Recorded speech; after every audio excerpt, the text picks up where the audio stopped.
Boa noite a todos os irmãos que nos acompanham diariamente neste trabalho do Evangelho no Lar da Casa Espírita Eulália Nogueira. Esta é uma hora em que juntos nos ligamos a Deus, a Jesus Cristo e à espiritualidade amiga para termos um contato mais direto com as lições do Evangelho. Assim, pedimos assistência divina para este momento, que possamos estar sendo envolvidos por fluidos de paz, de serenidade, de muita luz e entendimento. Desejamos que estes fluidos penetrem todos os lares que estiverem ligados conosco, e que assim seja. Hoje, meus queridos irmãos, dando continuidade ao estudo do capítulo 28, Coletânea de Preces Espíritas, nós veremos a prece pelos espíritos endurecidos, itens 75 e 76. O prefácio nos dá ideia de quem são esses espíritos endurecidos, nos dizendo que os maus espíritos são aqueles que ainda não foram tocados de arrependimento, que se deleitam no mal e nenhum pesar por isso sentem, que são insensíveis às reprimendas, repelem a prece e muitas vezes blasfemam do nome de Deus. São essas almas endurecidas que, após a morte, se vingam nos homens dos sofrimentos que suportam e perseguem com seu ódio aqueles a quem odiaram durante a vida, quer obsidiando-os, quer exercendo sobre eles qualquer influência funesta. E aqui o Evangelho faz uma referência aos capítulos 10 e 12 desta mesma obra. E recorrendo a esses capítulos, nós vamos encontrar a seguinte explicação: a morte não nos livra dos nossos inimigos. Os espíritos vingativos perseguem muitas vezes com seu ódio no além-túmulo aquele contra os quais guardam rancor. Tais espíritos, após a morte do corpo físico, encontrando-se em sofrimento, em vez de arrependerem-se, manifestam sua malevolência obsediando e subjugando aqueles encarnados que consideram seus inimigos. Encontram-se nesses exemplos os principais casos de obsessão. Espíritos que, ao desencarnarem, levaram consigo o sentimento de ódio e de vingança contra os seus irmãos. Por isso, continuam lhes perseguindo. Então, após este pequeno parênteses, nós continuamos com a leitura do texto. Duas categorias há bem distintas de espíritos perversos. Há dos que são francamente maus e há dos hipócritas. Infinitamente mais fácil é reconduzir ao bem os primeiros do que os segundos. Aqueles, as mais às vezes, são naturezas brutas e grosseiras, como se nota entre os homens. Praticam o mal mais por instinto do que por cálculo, e não procuram passar por melhores do que são. Há neles, entretanto, um germe latente que é preciso fazer desabrochar, o que se consegue quase sempre por meio da perseverança, da firmeza aliada à benevolência, dos conselhos, do raciocínio e da prece. Através da mediunidade, a dificuldade que eles encontram para escrever o nome de Deus é sinal de um temor instintivo, de uma voz íntima da consciência que lhes diz serem dignos de fazê-lo. Nesse ponto, estão a pique de converter-se, e tudo se pode esperar deles. Basta se eles encontrem o ponto vulnerável do coração. Os espíritos hipócritas quase sempre são muito inteligentes, mas nenhuma fibra sensível possuem no coração. Nada os toca.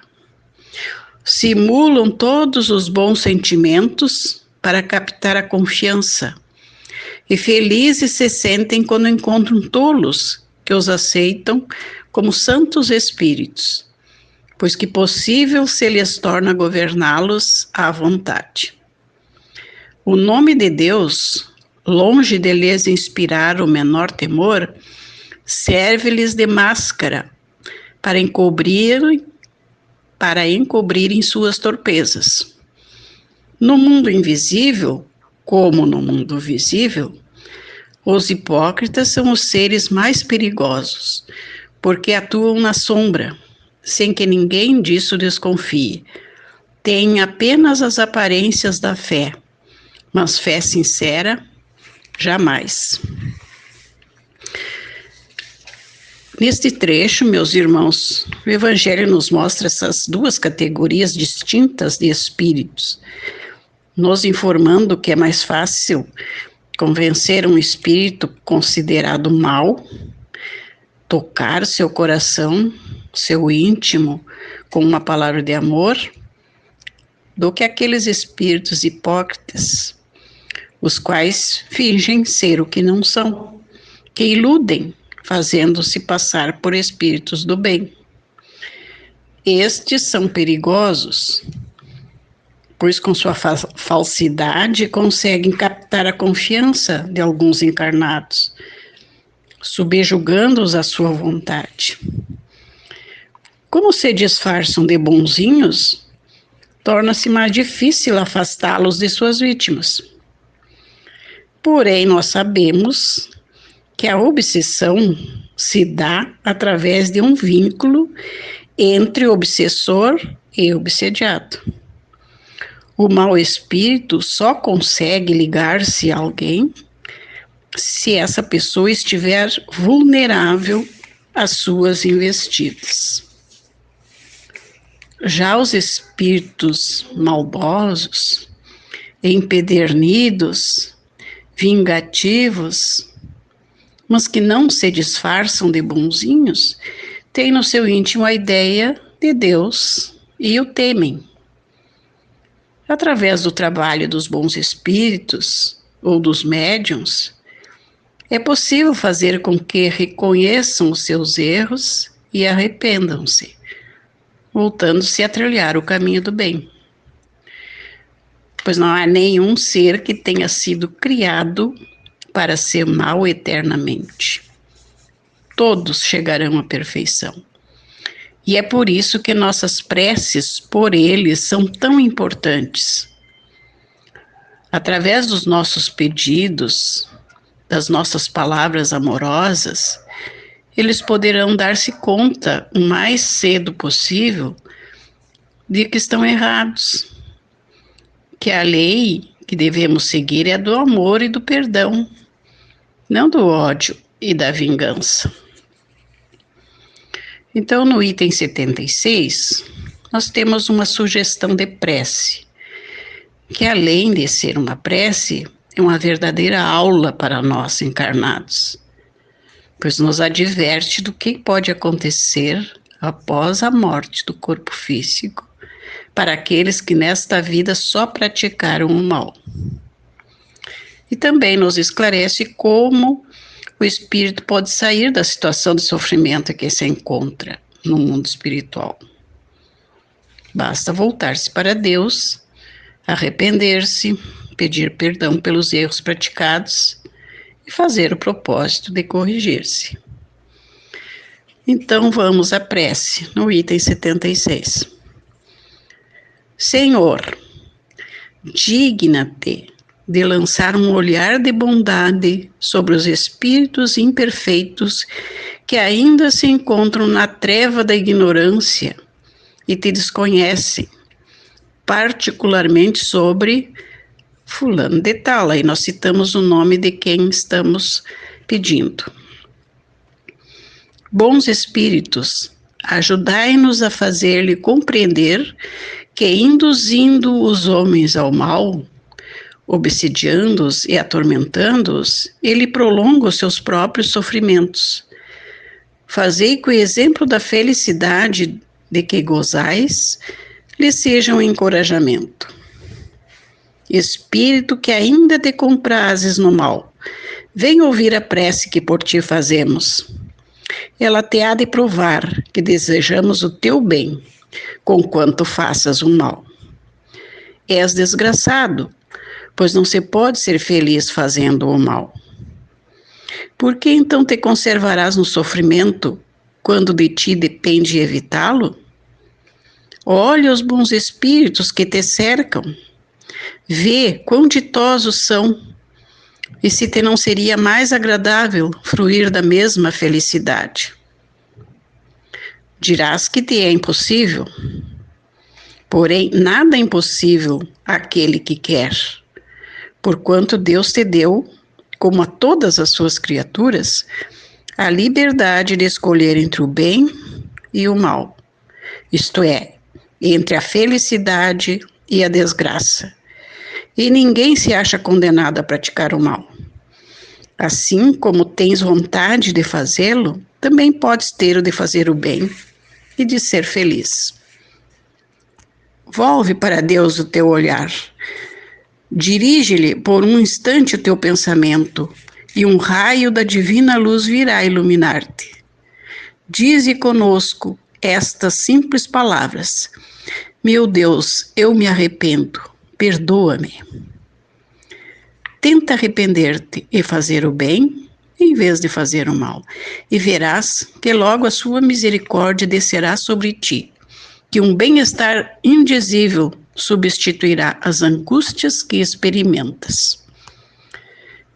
Desde que hajas dado um passo no bom caminho, o resto deste te parecerá fácil de percorrer.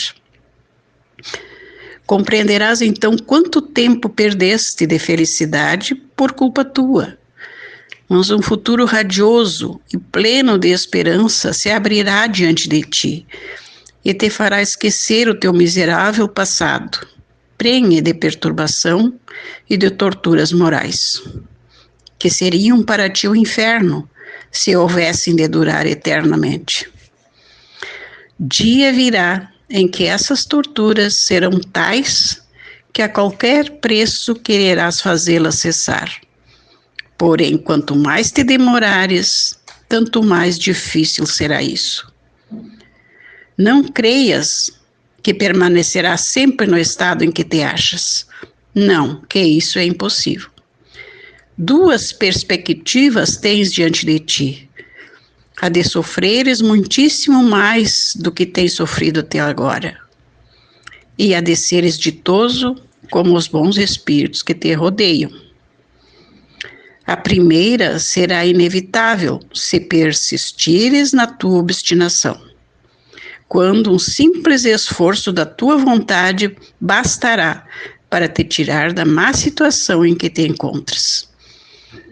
Apressa-te, pois, visto que cada dia de demora é um dia perdido para a tua felicidade. Bons espíritos, faze que estas palavras ecoem nessa alma ainda atrasada, a fim de que a ajudem a aproximar-se de Deus. Nós vô-lo pedimos, em nome de Jesus Cristo, que tão grande poder tinha sobre os maus espíritos. Uma bela prece, né, meus irmãos, que nos sugere como podemos nos dirigir a um espírito que esteja nas condições citadas e o que podemos fazer por ele. Então, agora que já rogamos por esses irmãos, vamos encerrar o nosso trabalho pedindo a Deus, Pai de amor e de bondade, que nos proteja de todo e qualquer sentimento de rancor ou de ódio contra nossos irmãos, para que não venhamos a sofrer, como vítimas ou como algozes. Agradecemos por termos conhecimento desta doutrina de amor que nos indica o caminho a ser trilhado. Que jamais nos desviemos desse caminho de luz.